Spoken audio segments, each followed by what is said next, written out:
On this episode of Animal Diaries, we're going to be taking a look at all of our animal rescues. Meet Buddy, an absolutely gorgeous gray fox. And we go in the enclosure with Sugar the Bobcat.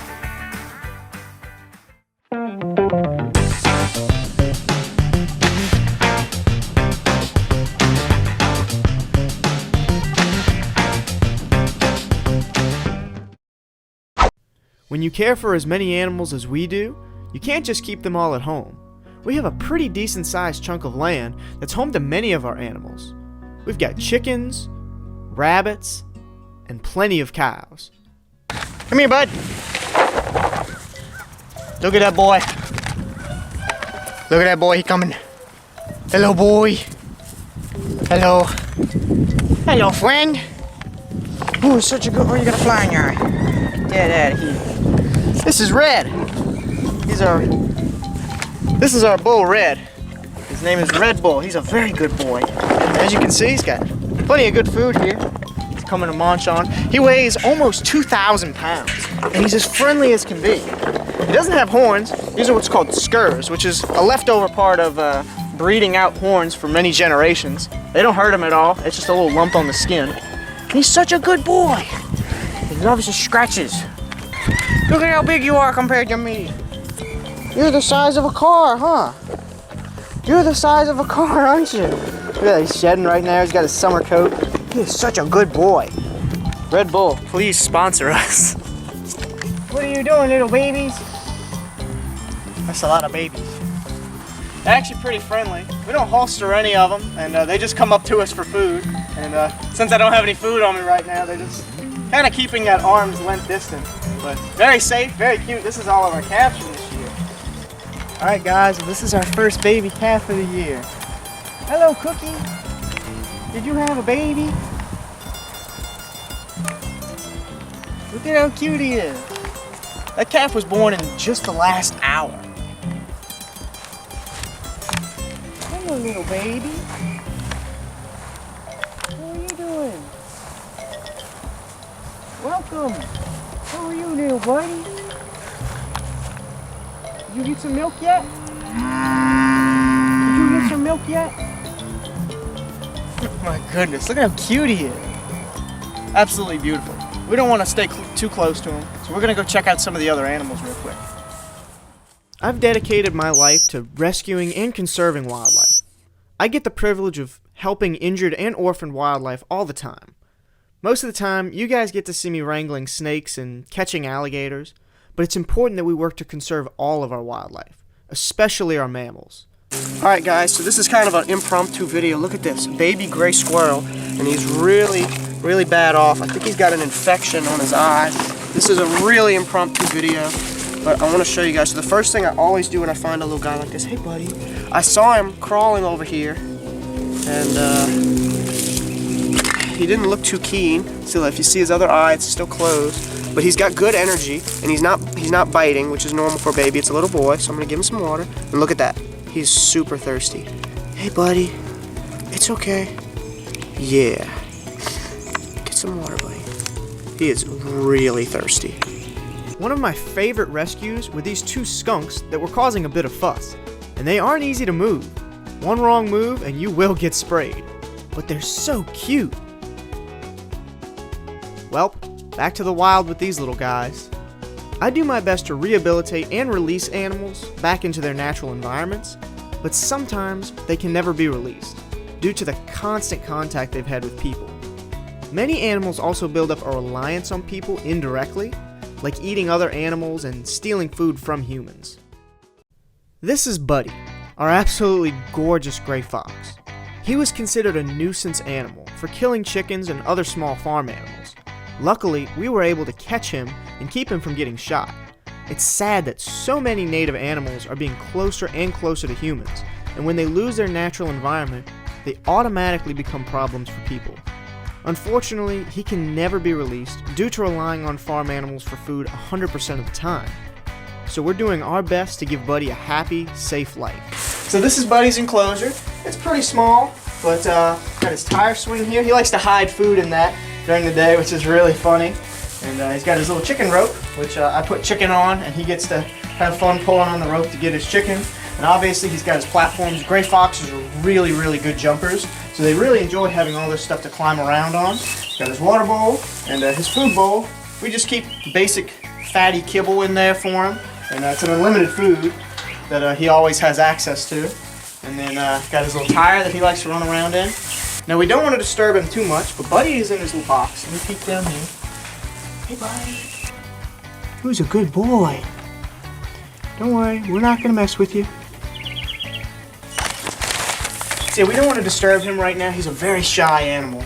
And obviously he spends a lot of his time relaxing either in his little corner over here or inside of his crate during the daytime. He's a much more nocturnal animal, and they're a very shy, skittish animal, so obviously I don't handle him a lot.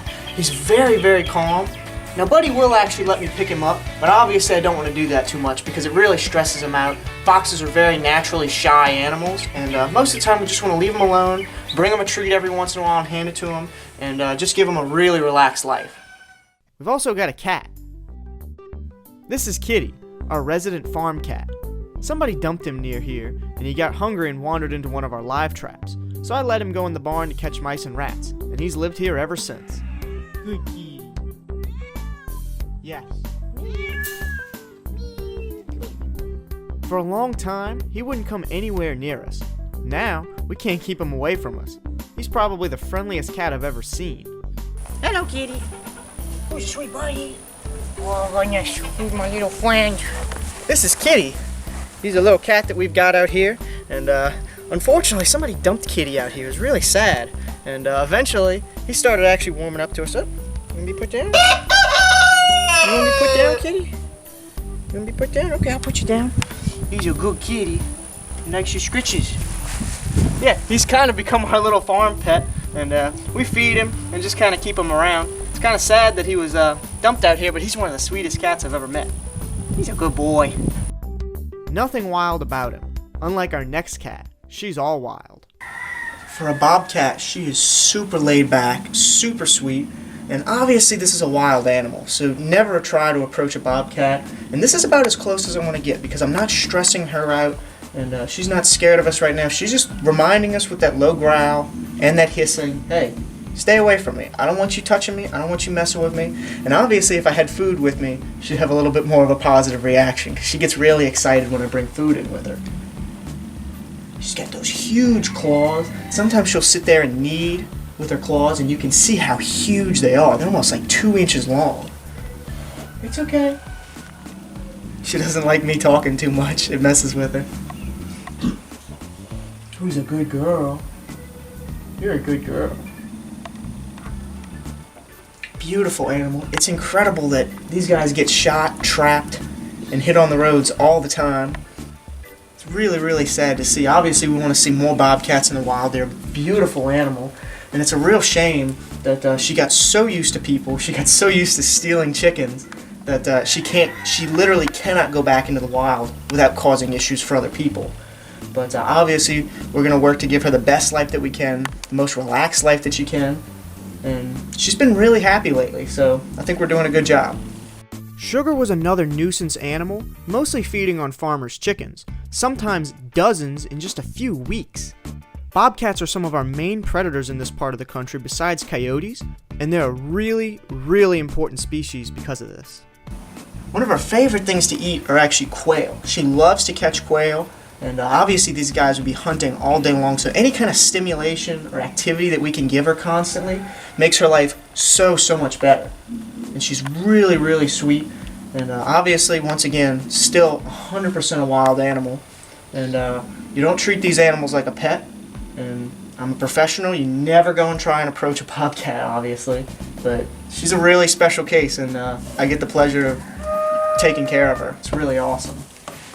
Bobcats grow to be anywhere from 10 to 20 pounds, normally being a bit smaller here in the south. These big cats are voracious predators and can eat up to 4 pounds of food a day. Because of this, bobcats often travel long distances when there's no food, which means these animals are constantly moving onto land that they're not wanted on. And if preserves don't have enough food to support their bobcats, they'll eventually start leaving the area in search of more food. Alright, so I've got one feeding for her.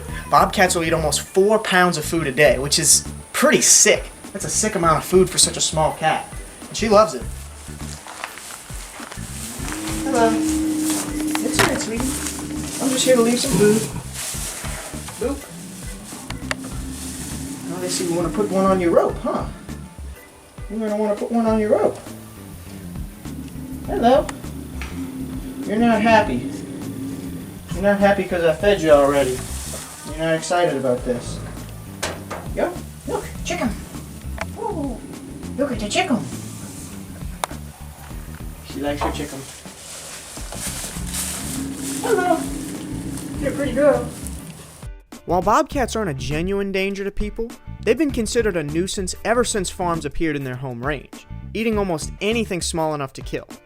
The only time bobcats are a true danger to people is when they feel cornered or confronted. Bobcats' main weapons are their claws, which they use to kill even small deer, so it's no surprise that they could use them to defend themselves. Their bite snaps through bones like toothpicks, which is pretty incredible to see. Sugar is no different. She's a bobcat, and while she's absolutely gorgeous, it's very important to respect the animal and its space. I've been working with wildlife for years now, so whatever you see me do, don't go and try it. I really hope you guys enjoyed this episode. It's a little bit different than what I normally do, but I really wanted to show you guys some of our animal rescues that we've done in the past. Obviously, I want to keep working with wildlife and fisheries on certain stuff when it comes to conservation in parts of Louisiana and Mississippi with animals like this. And I'm always working on continuing progress of care and upgraded stuff for our animals. Obviously, Sugar the Bobcat's pretty content with her setup right now, so I don't feel the need to tinker with her stuff, but Buddy could really use some more space. So what I'm hoping to do soon is actually upgrade his enclosure. It'll probably be about 3 or 4 times the size of what he's in right now, his next upgrade, which probably be around summertime this year, I'm hoping. And hopefully we'll get to show you guys that as well. So really hope you guys enjoyed this video, and I'll see you guys next time.